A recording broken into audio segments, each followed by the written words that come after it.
What if what is keeping you from being healed is not the pain, but pride? Because sometimes God is already ready to heal, but the heart is not yet ready to obey. Have you been strong for so long that you forgot what it feels like to ask for help? Holding your posture while something inside is falling apart. Have you obeyed, kept going, but the pain stayed there, silent, with no one noticing? Maybe you trust God, but you are tired of fighting alone with wounds no one can see. Many people do not talk about this, but maintaining the image of strength also hurts.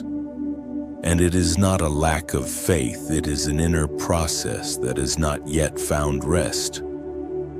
While you try to hold everything together, God watches in silence, without stepping away, working in ways that test the heart.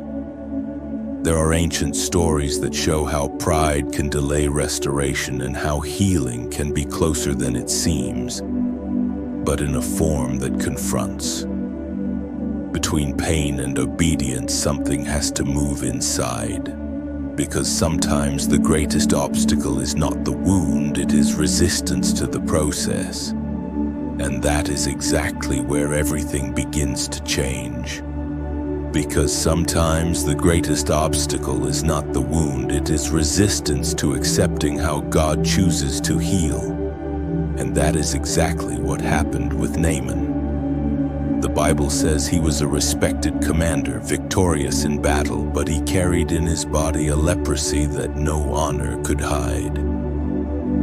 When he hears that there is a prophet in Israel, he leaves his position and goes in search of help, even without knowing how he would be received. Faced with a simple instruction, he must choose between holding on to his pride or obeying with humility. And it is in this first inner confrontation that everything begins to move, even before any miracle happens. Sometimes the turning point begins in a place you are not even looking. Help can come from where you least expect it. In the Bible, in 2 Kings 5, the one who points the way to healing is not a king nor a priest, it is a young servant girl, someone with no status and no voice. And even so, it is through her that the solution begins to move. Do you see how God chooses channels we usually ignore? The answer does not come with grandeur, it comes with simplicity, almost going unnoticed. And sometimes the miracle is already close, but we do not take seriously the one who is pointing the way. This also happens when guidance comes from someone you do not consider important enough.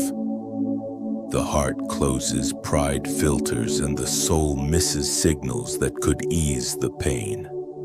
Help arrives, but not in the form you expected, so you doubt it, delay it, minimize it. And without realizing it, you begin to confuse simplicity with lack of value. But this silent resistance prepares the ground for a greater conflict, one that appears when the solution requires more than listening. It requires stepping down from your own pedestal. When you create expectations about how God should act. Naaman was covered with sores, carrying in his body a pain that no one could heal. It was a young girl from his own household who spoke about a prophet in Israel, and he decides to go, full of hope and also full of expectations. He arrives with an entourage, letters and gifts, expecting something grand, something worthy of his position. But the prophet does not come out to receive him, he only sends a servant with a simple instruction. And there, even before any miracle, pride already begins to rise. This also happens when you think only something big can fix what is hurting inside. You begin to despise what seems small, slow, too simple to be an answer. The soul wants spectacle while God is working in the process. And then this dangerous thought is born. If it did not happen my way, then it is not happening. But while you argue about the form of the answer, the miracle keeps waiting on the other side of obedience. The pride that almost makes you miss the miracle. Naaman becomes indignant, turns his back, and decides to leave the same way he arrived. For him, it was better to remain sick than to accept an instruction that wounded his own pride. The heart prefers to protect its image rather than surrender to the process. Healing was right there, so close, but pride raised a barrier stronger than pain. And when pride speaks louder, even hope begins to be pushed aside. This happens when you avoid asking for forgiveness, reject correction, pretend to be strong when inside you are exhausted. Pride dresses pain in armor, but that armor also keeps healing from getting in. The image stays protected, but the heart keeps bleeding in silence. And while the appearance remains firm, the wound stays open. But the story does not end with escape, because someone is about to say something that changes the course of everything. When someone calls you back to obedience. When Naaman is already on his way, it is his own servants who speak to him along the road. They remind him that if it were something difficult, he would do it. So why not obey now that it is simple? It is not a voice of authority, it is a voice of closeness from those who walk with him and care. Those words break the rigidity that pride had built. And there, between anger and obedience, he decides to go back. This also happens when someone by your side insists on seeing you well, even when you want to shut down. These are people who do not romanticize pain, but also do not excuse pride. They say what hurts to hear because they would rather see you healed than comfortable in escape. Sometimes the miracle begins when you listen to those who walk close to you. And after this simple decision comes a moment that changes everything, inside and out. Healing happens when the heart surrenders. The prophet's servant tells Naaman that he must go down to the Jordan River and wash there 7 times. It is not a symbolic gesture, it is a clear, repeated instruction that requires persistence. He goes into the water once, then again, and nothing seems to change right away. With each immersion, doubt can arise, the mind can question whether this will really work. Even so, he continues step by step until he completes what was asked. And it is only after the 7th immersion that the healing fully manifests, as if the body responds to the decision the heart had already made. The Bible shows that the miracle did not come at the beginning of the process, it came at the end of obedience. The waiting between one immersion and another was also part of the transformation. The surrender was not only physical, it was internal, breaking resistance, fear, and control. And when the heart surrenders, the miracle finds space to happen. After healing comes a change in perspective.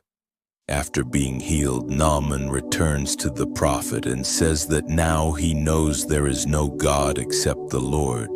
He does not return only with clean skin, he returns with a transformed heart. The journey does not end with the miracle, it continues with the awareness of someone who has been reached by God. Healing fixed the body, but the experience changed his faith. And that changes everything, because now he no longer sees God as a last resort, but as first place. This speaks of when pain stops being only suffering and becomes learning that marks your life. You do not come out of certain battles the same way you went in.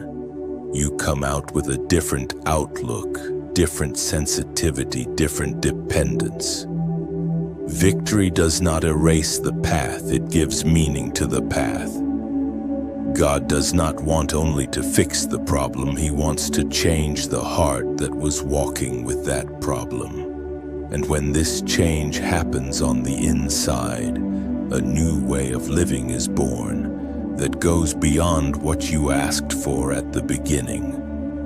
This story did not stay in the past. It keeps repeating today inside you and inside many people who love God. A strong man, respected with position, but sick on the inside, trying to protect his own image. While he defended his pride, the wound remained open, hidden under titles and appearances. Healing did not begin when he arrived with gifts. It began when he accepted to step down from his own pedestal.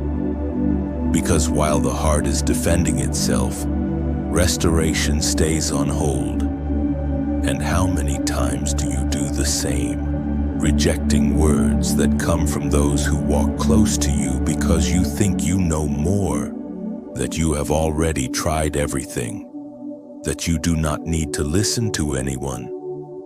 The Bible shows that it was the servant, simple people who called Naaman back to obedience. But pride almost made him leave the same way he arrived, sick and wounded.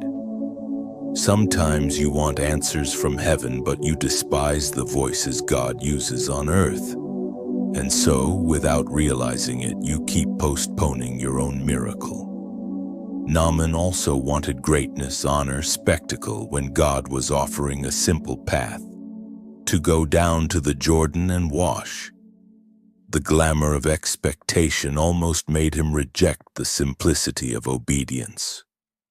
And this also happens when you seek recognition, control, and explanations while God is working in the silence of the process. Healing was in the ordinary water, not in a grand ceremony. And many times what heals you is not what impresses, it is what requires humility. The turning point happens when the defenses fall, when the heart stops fighting God and begins to truly trust.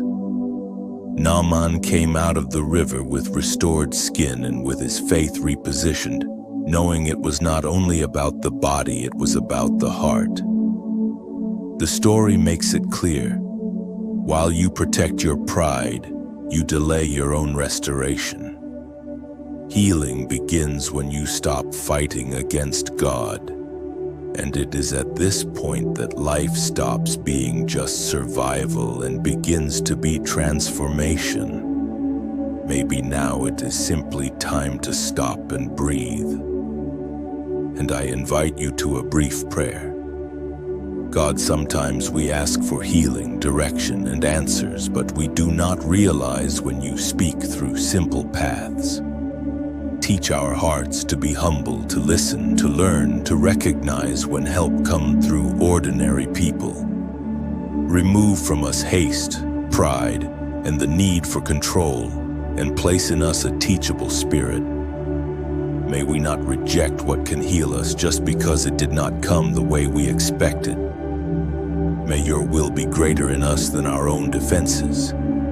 Amen. If this message spoke to your heart, leave in the comments a simple word: I trust. And if you like reflecting on Bible stories that connect with real life, stay here. Subscribe to the channel and turn on notifications to keep following these messages that touch faith in everyday life. Here we walk together, learning to hear God also in the small things.